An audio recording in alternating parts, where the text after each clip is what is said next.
पेड़े खा चाहे गोली खा, तन हर चीज सीखनी है और तन तेरी किस्मत खुद लिखनी है। नमस्कार दोस्तों, मैं स्टडी बाबा एक बार फिर से आपके सामने हाजिर हूँ एक नए विषय के साथ। दोस्तों, हिस्ट्री, प्राचीन भारत के इतिहास से हम लोगों ने हिस्ट्री स्टार्ट की थी। मैंने आप लोगों का एक आधार तैयार किया था। उस क्रम में मैं आज आपके सामने लेकर आया हूँ आधुनिक भारत का इतिहास। भारत के इतिहास से जुड़े हुए 3 वीडियो, जिनमें 2 थे प्राचीन भारत के इतिहास और एक था मध्यकालीन का भारत का इतिहास, वो मैं आपको उपलब्ध करा चुका हूं इसी चैनल पर। आप लोगों से रिक्वेस्ट है कि वो तीनों वीडियो आप लोग क्रम से देख लें, उसके बाद इस वीडियो को देखना। दोस्तों, मैंने बताया था कि 1857 तक हम लोग मुगल काल के लास्ट बादशाह बहादुर शाह जफर, दूसरे द्वितीय जो बहादुर शाह जफर हुए, उन तक हम लोगों ने पढ़ लिया। तो आप लोग समझ रहे होंगे कि आधुनिक भारत का जो इतिहास है वो 1857 से हम लोग स्टार्ट करेंगे। नहीं, हम लोग 1857 से स्टार्ट नहीं करेंगे। भारत के इतिहास को जब हम लोग बांटते हैं तो उसमें हम मुख्य रूप से देखते हैं कि उस कालखंड की गतिविधियां क्या थी। आप लोगों को पता है कि जैसे ही विदेशी भारत में आने स्टार्ट होते हैं, विदेशी खासकर यूरोपियन, और एक नए रास्ते से समुद्र मार्ग से आने स्टार्ट होते हैं, वहां से एक प्रकार से भारत का एक नया इतिहास स्टार्ट होता है। तो हम लोग मुगल काल को हालांकि 1857 तक पढ़ चुके हैं मध्यकालीन में, लेकिन हम जब आधुनिक भारत का इतिहास स्टार्ट करते हैं तो अब उस टाइम से स्टार्ट करते हैं जब यूरोपियन भारत में आने स्टार्ट हुए। कहां से? समुद्री मार्ग से। भारत में पहले भी विदेशी आते रहे थे, यूनान से आया करते थे, चीन से आया करते हुए थे, हड़प्पा काल में भी लोग आए, उसके बाद मौर्य काल में भी लोग आए, सिकंदर आया आक्रमण करने के लिए, लेकिन वो सब क्या आए? स्थल मार्ग से आए। जब पहली बार भारत समुद्री मार्ग से यूरोप से जुड़ा, वहां से हम एक प्रकार से आधुनिक भारत का काल स्टार्ट करते हैं। आप लोगों को पता ही है कि भारत में सबसे पहले समुद्री मार्ग से कौन आया था? भारत में सबसे पहले समुद्री मार्ग से आया था वास्को डी गामा। कब आया था? 1498 में। कहां का निवासी था? पुर्तगाल का। भारत में कहां पहुंचा था? कालीकट। कालीकट का राजा कौन था? जयमिर्नो। उसने उसका भव्य स्वागत किया। किसकी सहायता से आए? अब्दुल मजीद, कोई गुजरात का व्यापारी था, उसकी सहायता से भारत में पहुंचा। यानी कि हम भारत का जो इतिहास है वो स्टार्ट करते हैं यूरोपियनों कंपनियों के आगमन से। सबसे पहले वास्को डी गामा आया पुर्तगाली, फिर पुर्तगाली कंपनी आई। उसको देखा देखी जो पुर्तगाल के आसपास के और देश थे, जिसमें क्या फ्रांस था, ब्रिटेन था, या मतलब नीदरलैंड के डच थे, इस प्रकार से जो उनके पड़ोसी देश थे, फिर वो आए भारत में। तो इस प्रकार से भारत में एक क्रम स्टार्ट हुआ यूरोपियन कंपनियों का। किसके लिए आए थे वो? व्यापार करने के लिए। सबसे पहले भारत में यूरोपियन कंपनियों में से सबसे पहले कौन आए? पुर्तगाली आए। और पुर्तगालियों में सबसे पहले कौन आया? वास्को डी गामा आया। कब आया? 1498 में। अब पुर्तगालियों के बारे में हम थोड़ा पढ़ते हैं। 1498 में वास्को डी गामा भारत में आ जाता है। उसके बाद वो वापस जाता है और वो कम से कम 64 गुना लाभ कमाता है जब भारत से वो यहाँ से वो मसाले वगैरह ले जाकर वह यूरोप में बेचता है। उसके बाद जो वहां के लोगों को या सरकार को इसका पता चलता है तो वो सबसे पहले कंपनी स्थापित करते हैं पुर्तगाल की, भारत के लिए। तो पुर्तगाल की जो कंपनी थी वो भारत में आती है। पेड्रो अल्बारेक एक व्यक्ति थे, उन्होंने उसको अपना प्रमुख बनाया। वो आया भारत में 1500 में। वास्को डी गामा 1498 में आया, पेड्रो अल्बारेक 1500 में आया, और उन्होंने पहली फैक्ट्री, यहाँ फैक्ट्री, संस्थान, कोठी, ये सारे शब्दों का एक ही मतलब होगा दोस्तों इस सारे लेसन में। इसका मतलब होता है कोई अपनी पहली जगह निश्चित करना। और वहां कोई फैक्ट्री लगाने का मतलब ये नहीं कोई मशीन लगा दी, मतलब अपनी जगह निश्चित कर ली, यहाँ रहेंगे हम लोग, यहाँ से अपना जो भी काम करेंगे वो करेंगे। तो सबसे पहले उन्होंने अपनी फैक्ट्री कालीकट में अपनी फैक्ट्री स्थापित करते हैं। कब करते हैं? 1500 में। उसके बाद एक पुर्तगाली गवर्नर आया जिसने पुर्तगाली राज भारत में स्थापित करने में बड़ी अहम भूमिका निभाई। उसका नाम था अल्बुकर्क। कौन था? अल्बुकर्क। अल्बुकर्क आया भारत में 1503 ईस्वी में। हम पढ़ रहे हैं पुर्तगाली यूरोपियन कंपनियों का आगमन आधुनिक भारत के इतिहास में, और सबसे पहले आए पुर्तगाली, तो उसके बारे में हम लोग पढ़ रहे हैं। वास्को डी गामा 1498 में आया। फिर उनका था पेड्रो अल्बारेक, जिसको मतलब वहां की सरकार ने क्या है, नियुक्त किया भारत में कंपनी स्थापित करने के लिए। ये भारत में आया 1500 ईस्वी में, और पहली फैक्ट्री, पुर्तगाली फैक्ट्री कहां लगी? कालीकट में। ये क्वेश्चन बड़ा इंपॉर्टेंट है, पहली फैक्ट्री अंग्रेजों की कहां लगी, पुर्तगालियों की कहां लगी, ऐसे है वो हम सब पढ़ेंगे। तो इनकी पहली फैक्ट्री लगी कालीकट में। फिर अल्बुकर्क, ये गवर्नर था, फ्रांसीसी गवर्नर था, और इसने फ्रांसीसी राज स्थापित करने में पहले जो लोग आए थे उन्होंने व्यापार स्थापित करने में भूमिका निभाई थी। अल्बुकर्क ने क्या किया, फ्रांसीसी राज को स्थापित करने में मुख्य भूमिका निभाई। 1503 में आया है। फिर आया एक बहुत ही इंपॉर्टेंट गवर्नर जनरल इनका, उसका नाम था Francisco de Almeida. De Almeida के नाम से मशहूर है वो। प्रथम गवर्नर जनरल था ये पुर्तगाल का। तो ये इनके जो पुर्तगालियों की इस प्रकार से क्रम चला। पुर्तगालियों, यहां जब हम इस इतिहास को पढ़ेंगे तो दोस्तों एक बात आपको याद रखने की है कि यहाँ एक त्रिकोणीय श्रृंखला चलेगी। जैसे क्रिकेट में चलती है ना, 3 टीमें होती है। वो 3 टीमें कौन होगी, एक तो यूरोपियन लोग आने स्टार्ट हो गए यहाँ, कंपनियां अलग अलग देशों से, एक पार्टी वो होगी। फिर देखो दूसरी पार्टी में मुगल वंश था, ठीक है, और तीसरी पार्टी थी मुगल वंश के अलावा जितने भारतीय राजा थे। आप लोगों को पता है कि जब 1707 में देहांत होता है किसका, औरंगजेब का, तो उसके बाद जो मुगल साम्राज्य था उसके जो उत्तराधिकारी थे वो बड़े कमजोर साबित हुए, जिसमें मोहम्मद शाह रंगीला था, बहादुर शाह प्रथम था, आलमगीर था, ये सारे बड़े कमजोर निकले। तो जो एक बहुत बड़ा साम्राज्य जो मतलब अफगानिस्तान से लेकर नॉर्थ ईस्ट के जो आज के स्टेट हैं वहां तक है, और नीचे तमिलनाडु तक, तमिलनाडु का थोड़ा सा हिस्सा नहीं था इनके पास, बाकी संपूर्ण जो अखंड भारत है उस पर औरंगजेब का या मुगल वंश का शासन था। लेकिन जैसे ही औरंगजेब की मृत्यु होती है तो वो वहां से जो राजा थे छोटे छोटे पहले जो उनके नियंत्रण में थे, उन लोगों ने विद्रोह स्टार्ट कर दिया और अपने अपने अलग अलग स्वतंत्र साम्राज्य स्थापित कर लिए। तो इस प्रकार हम देखते हैं कि 3 पार्टियां बढ़ जाती है भारत में, किसके बाद, उत्तर मुगल काल के बाद, मुगलों के पतन के बाद, औरंगजेब के बाद। तो औरंगजेब के बाद 3 पार्टियां बनती है। एक तो व्यापारिक कंपनियां आ जाती है भारत में विदेशों से, अलग अलग देशों की, यूरोप की। एक छोटे छोटे भारत के जो राज्य स्वतंत्र होते हैं वो होते हैं, एक होता है मुगल वंश। इस प्रकार 3 पार्टियां बनती है। तो मैंने बताया कि जो कंपनियां आनी स्टार्ट होती है उसमें सबसे पहले पुर्तगाली आते हैं। पुर्तगालियों के बाद आते हैं डच ईस्ट इंडिया कंपनी की स्थापना होती है। डच कहां के निवासी थे, नीदरलैंड के। डच ईस्ट इंडिया कंपनी की स्थापना होती है 1602 में। 1602 में 1498 में पुर्तगाली आए, फिर आते हैं डच 1602 में। और उसके बाद इन्होंने अपनी पहली फैक्ट्री, यानी डच्चों की जो पहली फैक्ट्री थी, ये इसमें पर आप हमेशा ध्यान रखना, ये मसूलीपट्टनम जगह है, मसूलीपट्टनम, वहां ये पहली फैक्ट्री स्थापित करते हैं अपनी 1605 में।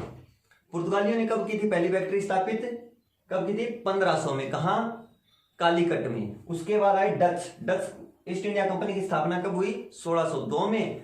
1600 में आते हैं, 1602 में ये डच ईस्ट इंडिया कंपनी की स्थापना करते हैं और पहली फैक्ट्री लगाते हैं मसूलीपट्टनम में 1605 में। अब क्रम से देख रहे हैं हम, पहले पुर्तगाली आए फिर डच आए। अब देखिए दोस्तों, उसके बाद आते हैं भारत के भूगोल, भारत की राजनीति को निर्धारित करने वाले अंग्रेज। यानी अंग्रेज सबसे पहले नहीं आए थे भारत में, सबसे पहले कौन आया था, पुर्तगाली, फिर आए डच, फिर आए अंग्रेज। अंग्रेजों के बारे में जब हम पढ़ते हैं तो हमें यह पता लगता है कि 31 दिसंबर 1600 में, पूरी 1600 में ब्रिटिश ईस्ट इंडिया कंपनी की स्थापना होती है इंग्लैंड में। वहां एक कंपनी बनाई जाती है, प्राइवेट कंपनी थी, प्राइवेट लोगों की, डायरेक्टरों की। सरकार का या वहां का जो रॉयल साम्राज्य है, वहां का जो राजा है, उनका इस पर मतलब कोई एक, उनको सिर्फ एक लेटर दिया था उन्होंने, चार्टर निकाला है, और रॉयल चार्टर के द्वारा एक कंपनी की स्थापना होती है 31 दिसंबर 1600 में। कैप्टन हॉकिंस, ये नाम आपने बहुत सुना है। 1608 में जहांगीर के दरबार में आता है, उसमें मुगल वंश था, जहांगीर राजा था। तो कौन आता है, कैप्टन हॉकिंस। ये किसके लिए आता है, ये व्यापार की अनुमति लेने के लिए आता है कि मेरे को व्यापार करना है, हम ईस्ट इंडिया कंपनी वालों को यहाँ व्यापार करना है। जहांगीर इसको मना कर देता है। उसके बाद ये जेम्स प्रथम का ये संदेश लेकर आता है। फिर ये दोबारा आता है तो पुर्तगालियों की काट के रूप में, क्योंकि पुर्तगाली जो दक्षिण भारत है उसके ऊपर उन्होंने एक प्रकार से एकाधिकार कर लिया था भारत के विदेशी व्यापार पर। तो जहांगीर उनकी काट में, क्योंकि उनको पता होता है कि इनके पड़ोसी हैं तो इनकी टेक्निक जानते हैं सारी, अंग्रेजों को अनुमति दे देता है जहांगीर व्यापार करने की। और इस प्रकार 1611 में पहली फैक्ट्री है ना, वो मसूलीपट्टनम में स्थापित होती है और 1613 में वो सूरत में स्थापित होती है। यहां पर आपको थोड़ा सा मैं विस्तार से बता देता हूं। कई किताबों में आपको ये लिखा हुआ मिलेगा कि जो पहली फैक्ट्री थी अंग्रेजों की वो सूरत में स्थापित हुई 1611 में। ये 1611 में स्थापित होनी थी सूरत में, लेकिन पुर्तगालियों ने इसका विरोध कर दिया और पुर्तगाली उस टाइम खूब ठीक ठाक से भारत में स्थापित हो गए थे, अच्छी शक्ति बन चुके थे। तो उनके विरोध के कारण वहां सूरत में इनकी फैक्ट्री स्थापित नहीं हुई। तो इन लोगों ने कहां स्थापित कर ली फिर? मसूलीपट्टनम में। और फिर उसके 2 साल बाद जब इन्होंने अपने कुछ पांव जमा लिए तो 1613 में फिर वे सूरत में स्थापित करते हैं। तो 1615 में टॉमस रो आए फिर, और यहां से उन्होंने फिर सारा व्यापार का नियंत्रण अपने हाथों में लिया और इस प्रकार से भारत से अंग्रेजों ने अपना व्यापार शुरू किया। इस प्रकार हमने 3 क्रम से 3 पढ़ लिए हैं। पहले पुर्तगाली आए, फिर डच आए, फिर अंग्रेज आए। उसके बाद देखो अंग्रेजों के बाद आते हैं डेनिश। डेनमार्क के निवासी थे, ये भी यूरोपियन देश है। ये 1616 में इन्होंने पहली बार भारत में आते हैं और त्रावणकोर जो जगह है वहां वे अपनी पहली बस्ती या फैक्ट्री स्थापित करते हैं। उसके बाद 1676 में श्रीरामपुर में अपनी फैक्ट्री लगाते हैं। 1845 में चले जाते हैं।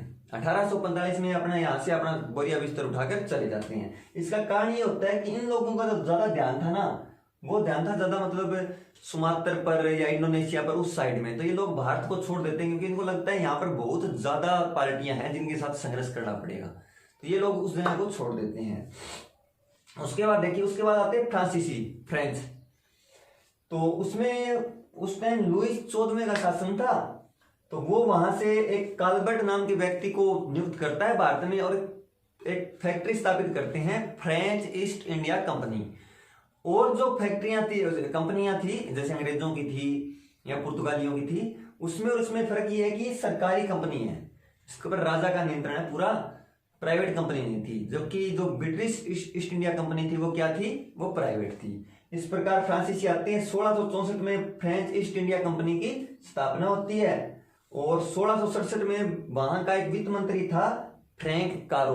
कौन था? फ्रैंक कारो। 1667 में उसकी अगुवाई में भारत के लिए दल को रवाना किया जाता है, उसको हेड बनाया जाता है। और इस प्रकार 1668 में पहली फैक्ट्री सूरत में ये लोग स्थापित करते हैं। कौन? फ्रेंच। ये हुआ क्रम वाइज। हमने पहले पुर्तगाली पढ़ा, फिर हमने डच पढ़े, फिर अंग्रेज पढ़े, फिर डेनिश पढ़े, अब फ्रांसीसी, और फिर इस प्रकार से हमने 5 पढ़ लिए जो भारत में यूरोपियन कंपनियां आई क्रम से। सबसे पहले कौन आया, फिर कौन आया। ये एक बहुत बड़ा इंपॉर्टेंट टॉपिक है दोस्तों, ये आपको पढ़ना ही पढ़ना पड़ेगा। मैंने बताया था आपको 3 पार्टियां हैं। एक पार्टी मुगल वंश को हम अलग से पढ़ेंगे, उसको ज्यादा आपको दिक्कत नहीं। आपको पता है 1526 में जब पानीपत का युद्ध होता है तो वहां से जब वो इब्राहिम लोदी को हराता है, वहां से मुगल वंश की स्थापना होती है और जो 1857 तक चलती है। एक पार्टी वो है। दूसरी पार्टी क्या है? इसी काल में जब 1498 में वास्को डी गामा आता है तो वहां यहाँ मुगल वंश नहीं था, दिल्ली सल्तनत चल रही थी, तुगलक वंश था उस टाइम। तो उस तुगलक वंश के दौरान पहला यूरोपियन आता है, फिर यूरोप के अलग अलग देशों से यहाँ कंपनियां आती है, व्यापार करती है। दूसरी पार्टी वो बन जाती है। 2 पार्टियों के बारे में पता चल गया। तीसरी पार्टी जो भारतीय राजा, मुगल वंश के पतन जो 1707 में उसकी मृत्यु होती है औरंगजेब की, उसके बाद जो पतन होता है उससे छोटे छोटे राज्य निकलते हैं, थोड़े बड़े राज्य भी निकलते हैं, अलग अलग शक्तियों का उदय होता है। अब हम उनके बारे में कुछ देखते हैं। देखिए यहां हमने पढ़ लिया कंपनियां हैं आगे 5, इधर मुगल वंश चल रहा है। अब देखिए हैदराबाद, हैदराबाद एक राज्य के रूप में स्थापना करती है चिनकिलिच खां। इसको निजाम उल मुल्क भी कहा जाता है। 1715 में ये हैदराबाद राज्य की स्थापना करता है। जो हैदराबाद के निजाम आपने 1947 के विभाजन में पढ़े थे ना, वो इन्हीं के वंशज थे। तो हैदराबाद के जो निजाम है, हैदराबाद का जो शासन है, उसकी स्थापना कब होती है? 1715 में। ये जो हैदराबाद का जो संस्थापक था निजाम उल मुल्क जिसको कहते हैं, ये पहले वहां औरंगजेब के या मुगलों के दरबार में वहां एक ये मंत्री था। जब ये वहां देखता है भी यहाँ पर तो अब कमजोर राजा आने स्टार्ट हो गए, उनका कोई मतलब शासन की तरफ कोई ध्यान नहीं है, सिर्फ रंग रंगीलियों में उनका ध्यान है, तो ये वहां से आ जाता है, विद्रोह कर देता है और अपने हैदराबाद में अपना एक खुद का राज्य स्थापित कर लेता है। इस प्रकार मुगलों के टुकड़े होने स्टार्ट हो जाते हैं। हैदराबाद के बारे में एक चीज और बता दूं कि ये पहली रियासत थी, उस टाइम के भारत की पहली रियासत थी जिसने अंग्रेजों के साथ सहायक संधि की थी 1798 में। अंग्रेजों के साथ सहायक संधि का मतलब ये था कि अंग्रेज बड़े टेक्निकल आदमी थे, वो राजाओं के साथ सहायक संधि के रूप में एक ऐसी संधि करते जिसमें एक प्रकार से वो राजा शासन चलाने के लिए, उस अंदर शासन चलाने के लिए स्वतंत्र था, लेकिन व्यापार करने के लिए, विदेशी संबंध के लिए या दूसरे राज्यों से रक्षा करने के लिए अंग्रेजों पर डिपेंड हो जाता। इस प्रकार अप्रत्यक्ष रूप से वे उस राज्य पर नियंत्रण कर लेते थे। तो इस प्रकार की संधि करने वाला पहली जो भारतीय रियासत थी वो थी हैदराबाद। हैदराबाद की स्थापना किसने की? निजाम उल मुल्क या चिंगलिंज खान 1715 में। उसके बाद देखिए बंगाल। बंगाल भी ऐसे ही था। मुगल वंश का जब मुगल वंश अपने पूरे प्रभाव में था और औरंगजेब के टाइम उस समय उनका भाग था, लेकिन जैसे ही मुगल वंश का पतन स्टार्ट होता है वैसे ही वहां का एक मुर्शीद कुली खान नाम का एक वहां का सरदार था जो मुगलों के दरबार में था। वो वहां से विद्रोह करके इसकी स्थापना कर लेता है, अपना स्वतंत्र बंगाल साम्राज्य की या बंगाल राज्य की वो वहां स्थापना करता है। यहाँ दिक्कत यह होती है कि बंगाल में अंग्रेज भी आ जाते हैं क्योंकि वो समुद्र के किनारे लगता है कलकत्ता के, और दूसरी पार्टियां भी होती है, तो सब बंगाल पर नियंत्रण करने की कोशिश करते हैं। तो इसमें होता क्या है कि लड़ाई होती है बंगाल की अंग्रेजों के साथ, जिसको हम बोलते हैं प्लासी की लड़ाई। ठीक है, उस समय बंगाल का नवाब था सिराजुद्दौला। तो जब सिराजुद्दौला की लड़ाई होती है 30 जून 1957 को प्लासी की लड़ाई होती है, तो उसमें होता क्या है कि मीर जाफर उसका एक सेनानायक था सिराजुद्दौला का। उस मीर जाफर को अंग्रेज सेट कर लेते हैं, मतलब गद्दारी के लिए अपने पक्ष में मिला लेते हैं। तो मीर जाफर बिना लड़े ही राजा को संदेश देता रहता है कि हम लड़ रहे हैं। इस प्रकार से बिना लड़े ही प्लासी की लड़ाई में अंग्रेज जीत जाते हैं। किस पर? बंगाल के राजा पर।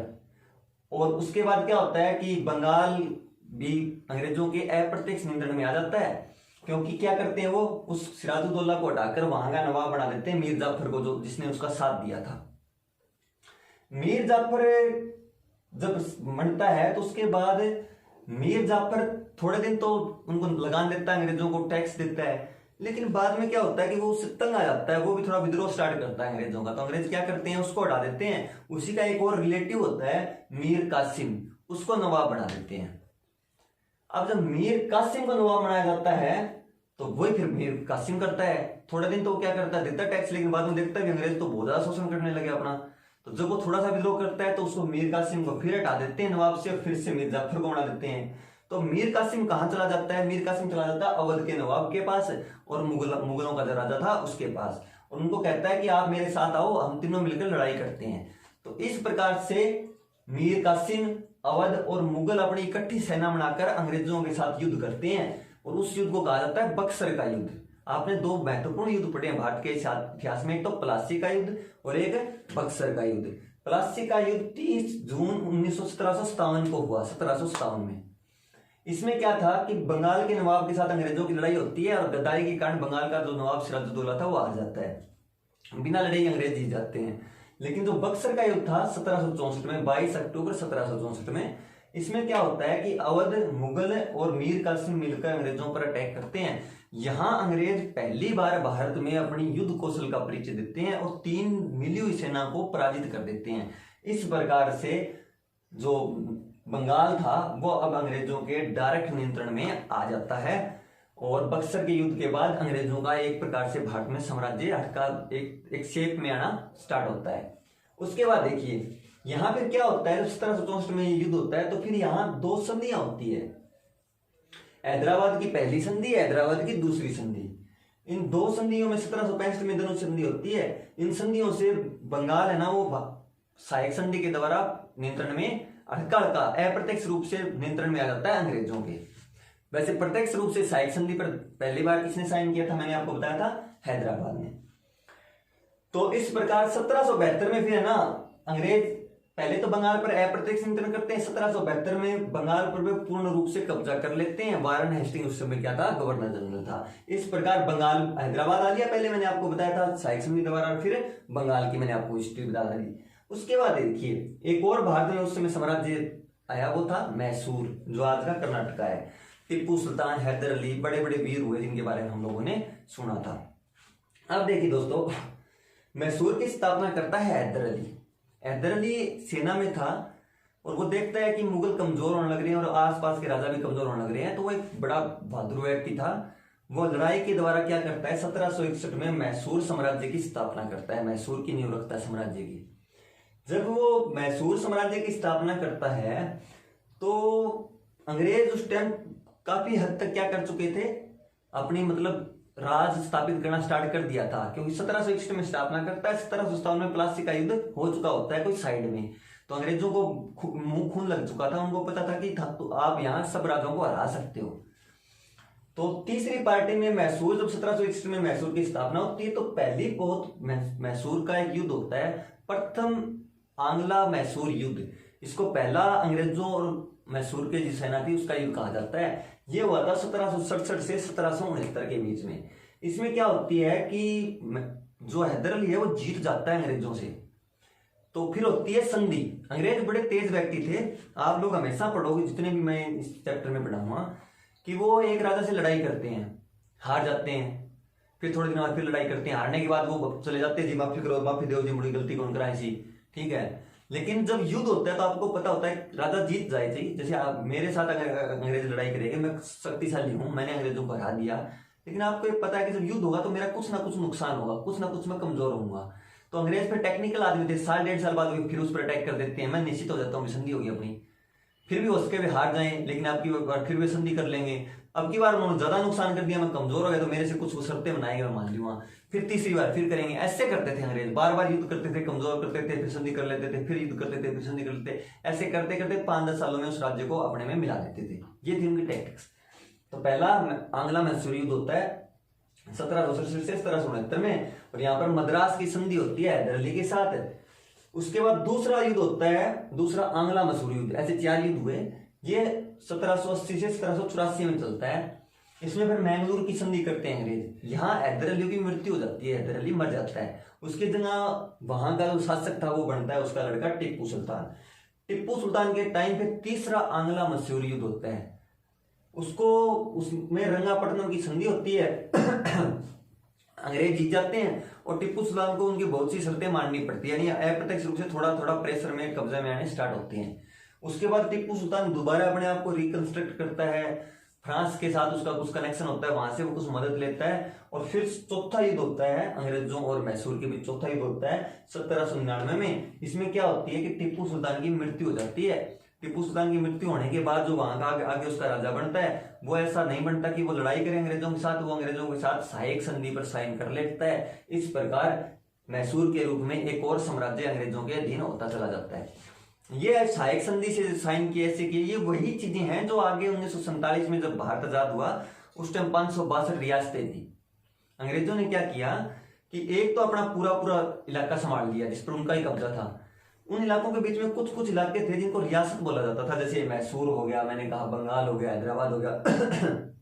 इनमें उन लोगों ने क्या किया कि यहां से कर लेते थे, वो टैक्स लेते थे, ठीक है। यहाँ सेना नहीं रख सकता था शासक, शासक को सिर्फ वहां अपना मतलब एक छोटा मोटा राज चलाने की, वहां व्यवस्था चलाने की शासक को आजादी थी, प्रशासन चलाने की आजादी किसको थी? शासक को। लेकिन ऊपर के जितने मामले थे वो सारे सारे कौन संभालते? अंग्रेज। अंग्रेज वहां से टैक्स लेते। इस पर अंग्रेजों को क्या है, कम सैनिक रखने पड़ते और वो ज्यादा नियंत्रण रख लेते, अप्रत्यक्ष रूप से उनका नियंत्रण होता। ये थी उनकी पॉलिसी। तो इस प्रकार हैदराबाद ने सबसे पहले इनकी सहायक संधि स्वीकार कर ली। फिर मैंने बताया बंगाल भी इनके धीरे धीरे इनके कब्जे में आ गया। फिर उस टाइम मैसूर एक स्वतंत्र राज्य बना था, उसको भी इन लोगों ने किस प्रकार 4 युद्धों के द्वारा कब्जे में ले लिया। उसके बाद देखिए अवध। मैंने आपको बताया था कि अवध जब बंगाल की मीर कासिम ने लड़ाई की थी तो अवध ने उसमें साथ दिया था। अवध की स्थापना की थी। अवध जो आज का उत्तर प्रदेश है ना, अवधी जबान बोली जाती है, लखनऊ के आसपास का वो इलाका अवध का राज्य था उस टाइम। ये शहदत खान था, इसने स्थापना की थी, और वाजिद अली खान इसका लास्ट नवाब था। ये भी मुगल साम्राज्य का ही एक सिपी सालार था उस टाइम में। और जब उसने देखा कि मुगल कमजोर हो गए, उनका पतन हो रहा है, तो उन्होंने अपना एक स्वतंत्र अवध राज्य की स्थापना कर ली। नादिर शाह का आक्रमण होता है भारत में 1739 में। 1739 में कहते हैं नादिर शाह मंगोल एक आक्रमणकारी था, इतना मतलब अत्याचारी था कि उसने लाशों के ढेर लगा दिए। जब वो अवध में पहुंचता है ना, तो अवध का नवाब कहता है कि मेरे पास किस लिए आए हो आप, मेरे पास क्या है, आप तो दिल्ली जाओ। वहां उस समय मोहम्मद शाह रंगीला, जिसको रंगीला शाह कहते हैं, उसका वो मुगलों का राजा था, वहां जाओ आपको 20 करोड़ रुपए मिलेंगे। तो जब वो 20 करोड़ रुपए की कहता है तो वो कहता है कि अगर तेरी बात झूठ निकली ना तो मैं तेरे लड़के को साथ लेकर जा रहा हूं। तो वो वहां पहुंचता है, वहां उसको पैसे अच्छे मिलते हैं, दिल्ली में वो पूरा अत्याचार मचा देता है नादिर शाह। और वो वहां जब उसको 20 करोड़ नहीं मिलते ना, और जब इस राजा को पता चलता है अभी इस नवाब को सैयद खान को वहां तो 20 करोड़ नहीं मिले, तो वो नादिर शाह के डर से आत्महत्या कर लेता है। ऐसे ऐसे राजा हुए इस देश में।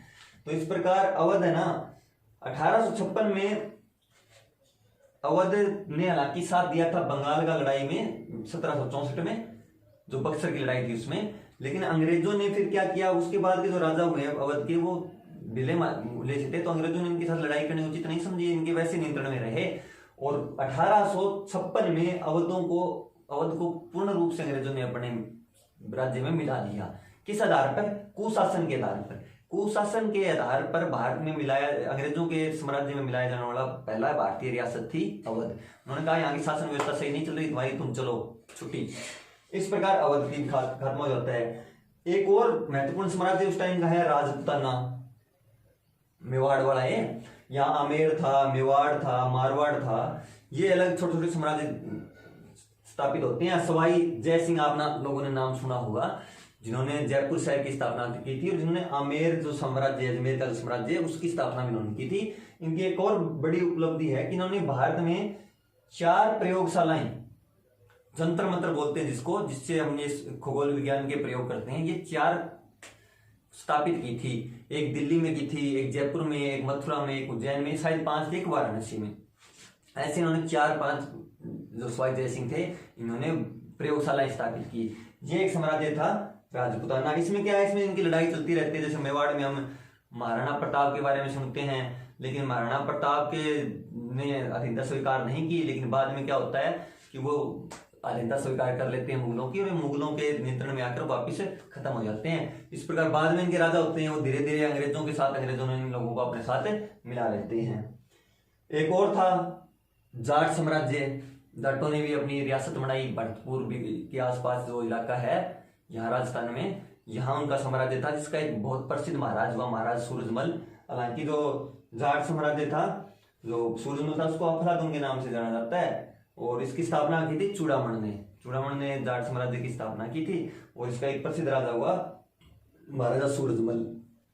और थे जैसे साउथ के थे, नॉर्थ ईस्ट के थे, जो आज का 7 सिस्टर बोलते हैं ना हम लोग, उस इलाकों को, उसमें वो इलाका 4 भागों में बटा हुआ था, हमने 7 भागों में बांट दिया। उसको बोलते हैं अहोम था, कछार था, जैंतिया थी, ये जो मणिपुर है, अरुणाचल प्रदेश है, इस इलाके को बोलते हैं। और यहाँ की एक मशहूर चीज है कि अहोम का एक राजा हुआ रुद्रा सिंह। अहोम जो आज का आसाम है, अहोम, वहां का राजा हुआ एक रुद्रा सिंह। इसको क्या बोलते हैं? इसको बोलते हैं पूर्वी भारत का शिवाजी बोलते हैं इसको। महाराज शिवाजी का आपको पता ही होगा, जो मतलब ये था अपना मराठा जो वंश था, जो मराठा साम्राज्य था, उसके संस्थापक थे। तो रुद्रा सिंह बड़ा इंपॉर्टेंट क्वेश्चन है, इसको पूर्वी भारत का क्या बोलते हैं? शिवाजी बोलते हैं। ये इलाका था, अंग्रेजों ने इसको भी अपने साथ मिला लिया। और फिर ये एक और शक्ति बच गई, सिख साम्राज्य। महाराजा रणजीत सिंह इसमें बहुत बड़े मशहूर राजा हुए। 49 साल तक इन लोगों ने, महाराजा रणजीत सिंह ने शासन किया। और आप लोगों को बता दूं कि सतलुज जो नदी है ना, उसको अंग्रेजों ने संधि की थी महाराजा रणजीत सिंह के साथ। और एकमात्र ऐसे राजा है महाराजा रणजीत सिंह, जिनके जीते जी कभी भी अंग्रेजों ने एक बार भी कोशिश नहीं की सिख साम्राज्य की तरफ आंख उठाने की। इतना खौफ था उनका, इतने बड़े देशभक्त राजा थे महाराजा रणजीत सिंह। 49 साल उन्होंने राज किया।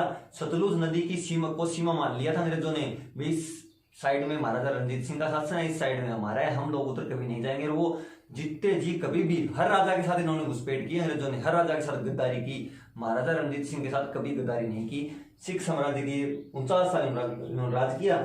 जब इनका देहांत हो गया तो उसके बाद के जो शासक आए सिखों के, वो भी ऐसे ही आए, निकम्मे टाइप के।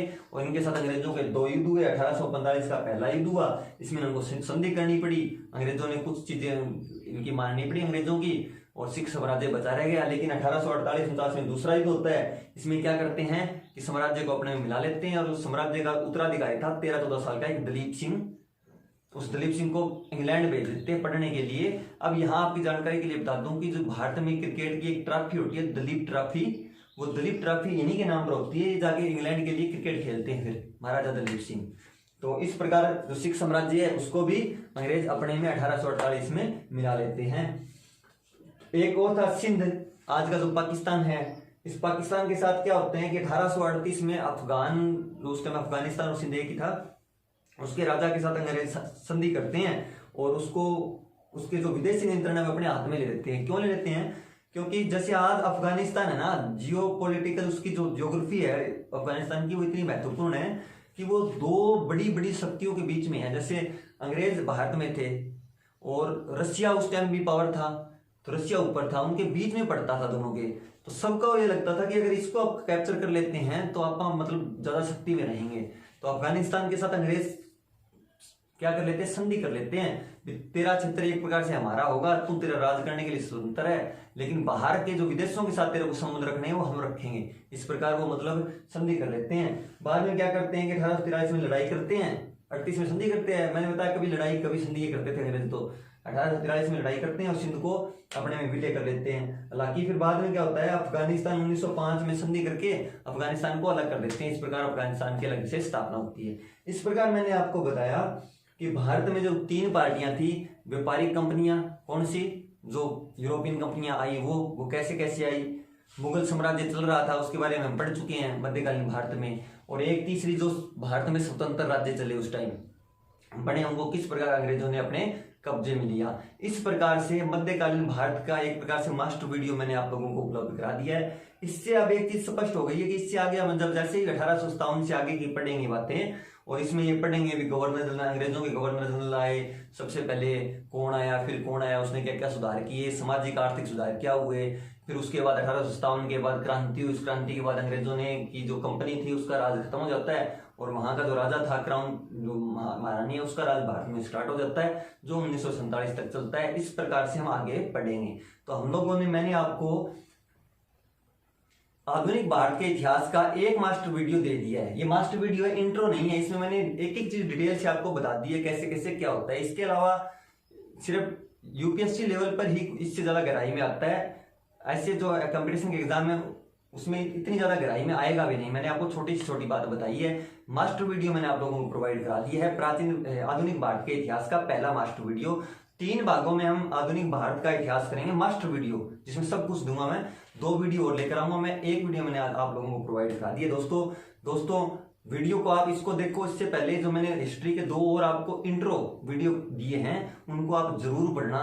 अगर आप क्रम से हिस्ट्री पढ़ोगे तो हिस्ट्री हमेशा आपको आसान लगेगी। फिर आपको समझ में आएगा कि जब यहाँ मुगल थे तो साउथ में क्या था, नॉर्थ में क्या था, अंग्रेज उस टाइम कहाँ थे, पुर्तगाली कहाँ थे, ये सब आपको समझ में आना स्टार्ट होगा। फिर आपको रटने की आवश्यकता नहीं पड़ेगी। तो उम्मीद करता हूं दोस्तों कि मेरे द्वारा की जा रही कोशिश से आप संतुष्ट होगे और अच्छा करने की मैं कोशिश करूंगा और आपको कंपटीशन एग्जाम से जुड़ी हुई बढ़िया वीडियो प्रोवाइड करने की कोशिश करूंगा, इस उम्मीद के साथ कि आप मेरे इस चैनल को सब्सक्राइब करोगे, अपने दोस्तों के साथ कराओगे। जय हिंद, जय भारत।